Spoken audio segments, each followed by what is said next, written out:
JDU के सांसद देवेश चंद्र ठाकुर का एक बयान कुछ दिनों पहले वायरल हुआ था, जिसमें उन्होंने कहा था कि मुस्लिम, यादव और कुशवाहा मेरे पास ना आए क्योंकि मैं सांसद रहते हुए उनका काम नहीं करूंगा, क्योंकि इन जातियों ने मुझे वोट नहीं दिया है।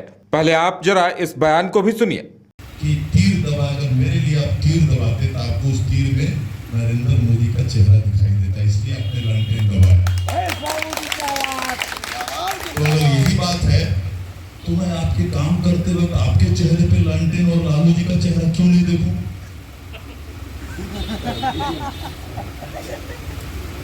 आप बताइए कैसे मैं आपका काम करूं? मैं नहीं कर सकता। और ये पहली बार मैं कर रहा हूं। मैं कहा उनको ये पहली बार जिंदगी में 70 साल का उम्र हो गया मेरा, ये पहली बार कर रहा हूं, बड़े दुख के साथ कर रहा हूं, लेकिन कर रहा हूं और करूंगा। मेरे यहाँ हर एक मेरे मित्र, यादव मित्र का स्वागत है। जो मित्र नहीं है पहले बार भी आना चाहते हैं, उनका स्वागत है। यादवों का और मुसलमानों का आइए, चाय पीजिए, मिठाई खाइए, काम के बारे में मत बोलिए, मैं आपका काम नहीं करूंगा। तो उनके इस बयान को लेकर कुशवाहा गरिमा संघ के सदस्य रिटायर्ड बीडीओ मनोज कुमार ने पटना हाईकोर्ट में पीआईएल दायर कर दिया है। और उसके बाद उन्होंने कहा कि ये एक गलत परंपरा की शुरुआत है जो उन्होंने की है, और ये हमारे स्वाभिमान को आहत कर रहा है। सीतामढ़ी के नवनिर्वाचित सांसद श्री देवेश चंद्र ठाकुर ने कुशवाहा जाति के लोगों को अपमानित करने का काम किया है। चुनाव जीतने के बाद उन्होंने एक सभा में कहा कि कुशवाहा जाति के लोग स्वार्थी होते हैं, उनका हम काम नहीं करेंगे।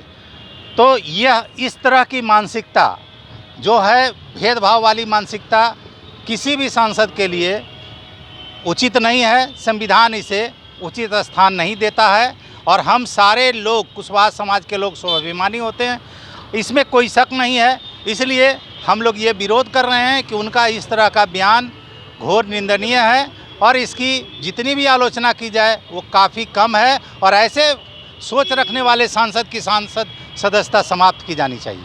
याचिकाकर्ता के अधिवक्ता का कहना है कि देवेश चंद्र ठाकुर ने एक जनप्रतिनिधि होने के बावजूद संविधान की मूल भावना के खिलाफ बयान दिया है और ये कानून के उल्लंघन के दायरे में आता है। जिस शपथ पर लोकतंत्र की नींव टिकी है उसकी उन्होंने अवमानना कर डाली है और ऐसे में सांसद की सदस्यता रद्द भी की जा सकती है। बिल्कुल असंवैधानिक बयान उन्होंने दिया है और उन्होंने जो ओथ लिया था सांसद बनने के बाद, या सांसद का जो फॉर्म भरे थे, नॉमिनेशन फॉर्म भरे थे, उस समय भी ओथ दिलाया जाता है कि मैं संविधान के भावनाओं के अनुरूप काम करूंगा, विदाउट इल विल, बिना राग और बिना द्वेष के, बिना भेदभाव के सभी काम मैं करूंगा। ये वादा कराया जाता है, ओथ कराया जाता है नॉमिनेशन भरते समय भी। और जब लोकसभा के सदस्य चुन लिए जाते हैं तो लोकसभा में जाने के बाद भी उनको इसी तरह का शपथ दिलाया जाता है कि बिना राग द्वेष के, बिना भेदभाव के सभी के साथ समान व्यवहार करूंगा। ये शपथ लिया था उन्होंने पार्लियामेंट में भी और नॉमिनेशन भरते हुए भी, और इसका उन्होंने उल्लंघन किया है। इसलिए ये संवैधानिक मामला बनता है।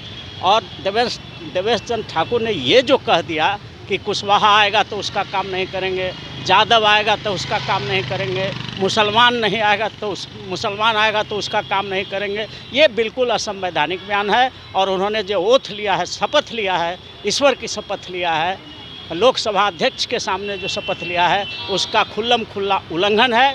इसलिए इसको किसी भी हालत में न्यायालय में जब चैलेंज किया गया है तो अब दोनों पक्ष को सुना जाएगा और माननीय उच्च न्यायालय जो उस पर उचित निर्णय होगा लेगा, आपके सामने आएगा।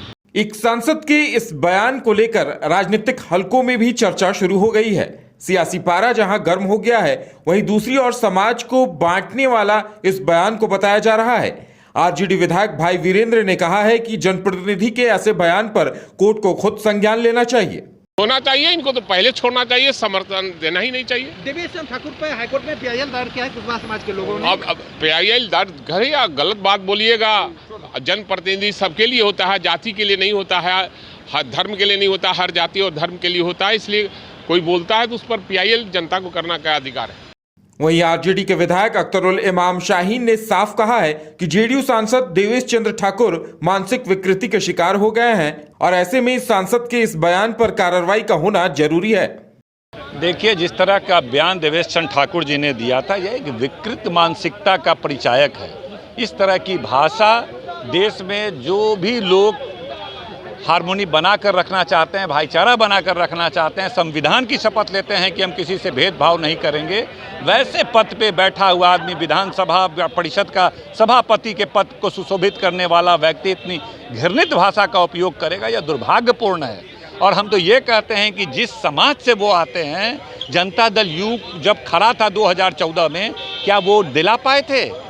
नहीं दिला पाए थे। जनता की मानसिकता है। नीतीश कुमार पर उस समय 2014 में वहाँ की जनता ने भरोसा नहीं किया था, जमानत जब्त हो गया था 2014 में।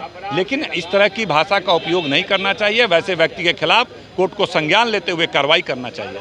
जिस तरह जेडीयू सांसद के बयान को लेकर सियासी बवाल मचा है, ऐसे में देखने वाली बात यह होगी कि विपक्ष का विरोध और कुशवाहा संघ का विरोध क्या रंग लाता है और अदालत इस मामले पर क्या कुछ टिप्पणी करती है। पटना से न्यूज बाइस्कोप के लिए विवेक रंजन की रिपोर्ट।